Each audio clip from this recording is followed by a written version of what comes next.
এই রেস্টুরেন্টটা খুঁজে পেতে আমার যে কতটা টাইম লেগে গিয়েছিল তা বলার বাহিরে। আমি অনেকবার রাউন্ড দিয়েছি শুধু এই রেস্টুরেন্টটা খুঁজে পাওয়ার জন্য। তো আজকে আমি গিয়েছিলাম ফোকোতে, এটা ওয়ারিতে অবস্থিত, ফোকো ইটস হট। তো আমার যাওয়ার উদ্দেশ্য হচ্ছে আমি অনেক দিন ধরেই কর্ন ডগ খাবো ভাবছিলাম। তো ওদের এই যে মেনু কার্ডটা দেখিয়ে দিচ্ছি, এখানে অনেক টাইপের অ্যাপিটাইজার আইটেম রয়েছে।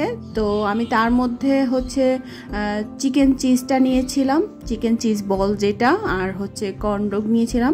তো ওদের এখানে আরও অনেক টাইপের খাবারই রয়েছে, বার্গার, তারপরে রাইস আইটেমও ছিল। তো যাই হোক, এই যে আমি হাফ অ্যান্ড হাফ কর্ন ডগটা নিয়েছিলাম।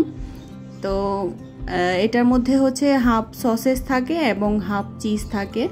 তো আমি এটা তোমাদেরকে একটু খুলে দেখানোর চেষ্টা করছি। তো তোমরা দেখো যে এটাতে কি পরিমাণ চিজ ওরা ইউজ করে, পুরোটাই চিজ থাকে। তো কর্ন ডগটা খেতে সত্যিই অনেক মজা লেগেছিল, কেননা প্রচুর পরিমাণে চিজ দিয়েছিল এটার মধ্যে। আর আরেকটা যেটা ছিল সুইট পটেটো, ওটা একটু মিষ্টি ফ্লেভারের ছিল। তো যাই হোক, আমি এখন চিকেন চিজ বল যেটা, ওইটা দেখিয়ে দিচ্ছি। এটার ভিতরেও প্রচুর পরিমাণে চিজ ইউজ করেছে। তো চিকেন চিজ বলটা খেতেও অসাধারণ লেগেছে।